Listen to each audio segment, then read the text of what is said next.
Disney's Snow White 2025, or as I like to call it, Snow Fright, is turning into a tale of damage control.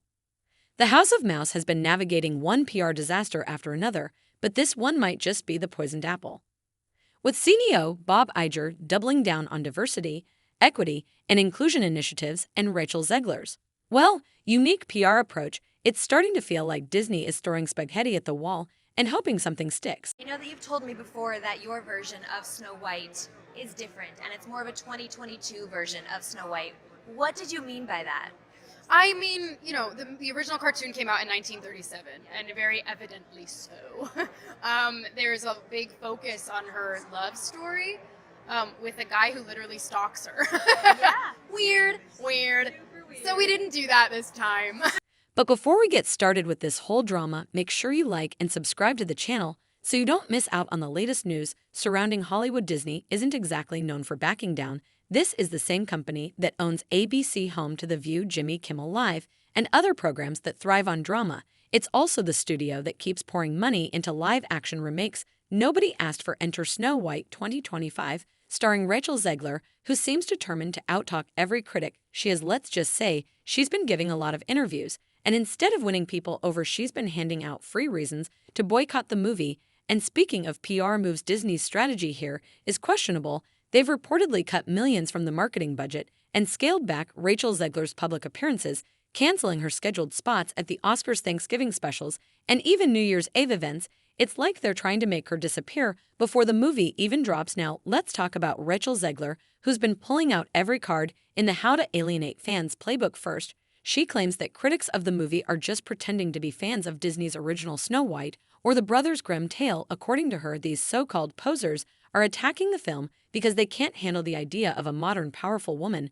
Oh, Rachel, if only your career were as strong as your rhetoric. Cartoon was made 85 years ago, and therefore it's extremely dated when it comes to the ideas of women being in roles of power and what a woman is fit for in the world. And so when we came to reimagining the actual role of Snow White, it became about the fairest of them all, meaning who is the most just and who can become a fantastic leader.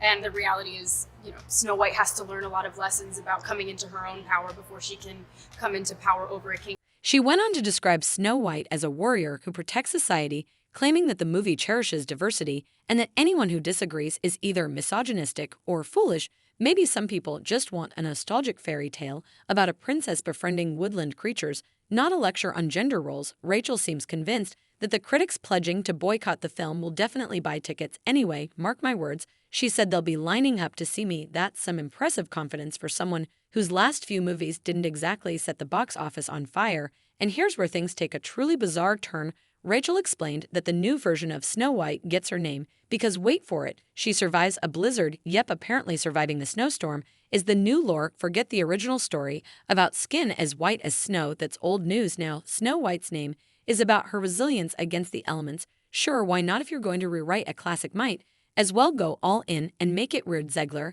insists that this new backstory should be remembered as the norm and claims that's long overdue for a revamp.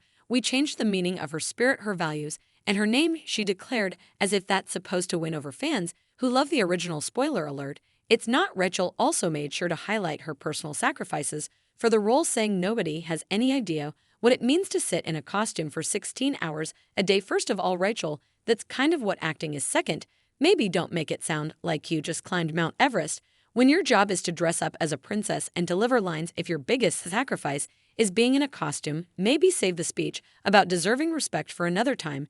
And then there's her day at toxic men and women who, according to her, are spreading negativity about the movie. Seems Disney has reduced the role of Rachel Zegler in their upcoming, inevitably doomed Snow White live-action remake. After Rachel Zegler publicly tried to send all of her cronies after Gina Carano and cancel her, it seems that Rachel Zegler is getting canceled herself. Apparently, Disney hired a child actor to come in and play a younger version of Snow White, so that way the child actor could take screen time away from Rachel Zegler. Zegler. Because of all of Rachel Zegler's actions and comments on social media, it seems that Disney wants to distance themselves. And honestly, if they didn't already announce that she was going to be in the role of Snow White, they probably would have recast her altogether. Rachel framed the backlash as some grand conspiracy to undermine powerful female roles. While I'm sure some trolls exist, the bigger issue seems to be that audiences just aren't vibing with the changes to the story. Meanwhile, Disney is clearly in panic mode. They've reduced the number of TV spots and appearances for Zegler, suggesting they're bracing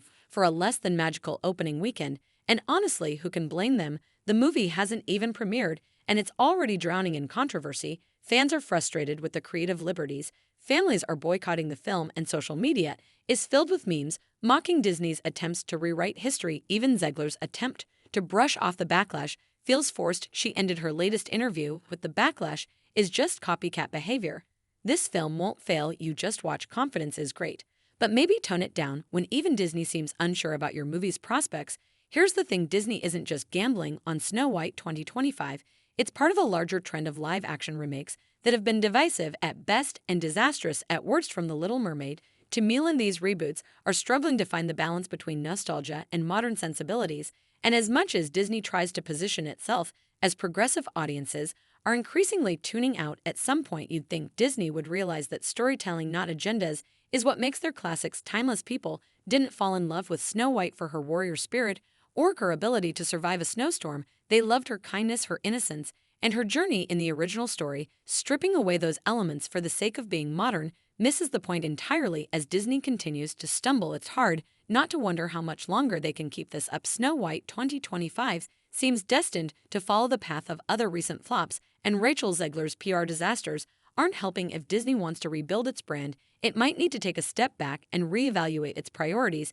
In the meantime, we'll keep an eye out for that next trailer, which is set to drop in February. Will it change anyone's minds? Probably not. But hey, stranger things have happened. If you guys liked today's video, make sure you like and subscribe to the channel, and I'll see you guys in the next one. Peace. I'm a narcissist.